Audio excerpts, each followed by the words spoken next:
ballaadhan oo uu hogaaminayo madaxweyne ku-xigeenka jamhuuriyadda somalilan injineer cabdiraxmaan cabdilaahi ismaaciil saylici oo ay ka mid yihiin wasiirka wasaaradda waxbarashada jamhuuriyadda somalilan, wasiirka wasaaradda horumarinta caafimaadka somalilan, wasiir ku-xigeenka wasaaradda arrimaha gudaha, wasiir ku-xigeenka macdanta iyo tamarta ee jamhuuriyadda somalilan, wasiir ku-xigeenka wasaaradda horumarinta biyaha somalilan iyo maareeyaha hay-adda waddooyinka somalilan ayaa galabta kormeer howleed ku yimid deegaanka degmada boorama. waxaana ujeeddada kormeerkoodu tahay sidii ay ugu soo gebagabayn lahaayeen mashaariicda JPLG-ga ee madaxweyne ku-xigeenku uu kormeerayey gobollada awdal iyo salal oo uu hore ugu soo kormeeray gobollada kale ee dalka somalilan. wafdigan uu madaxweyne ku-xigeenku horkacayay waxaa ku soo dhoweeyey deegaanka goraya cawl ee dhinaca koonfurta magaalada boorama gudoomiye ku-xigeenka gobolka awdal,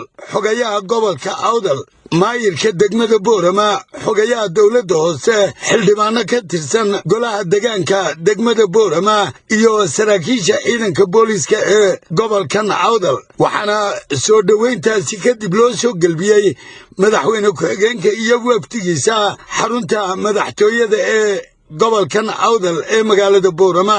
waxaana wafdigu howlahooda ay bilaabi doonaan berito iyagoo kormeeri doona mashaariicda kala duwan ee dhinaca horumarinta ee ka socda degmada boorama ee gobolkan awdal. maahayna markii ugu horreysay ee madaxweyne ku-xigeenku uu kormeer ugu kuurgelayo xaaladda nololeed iyo mashaariicda horumarineed ee uu ku yimaado gobolkan awdal ee marar badan oo hore ayuu kormeero noocana ku soo maray deegaanada gobollada awdal iyo salal.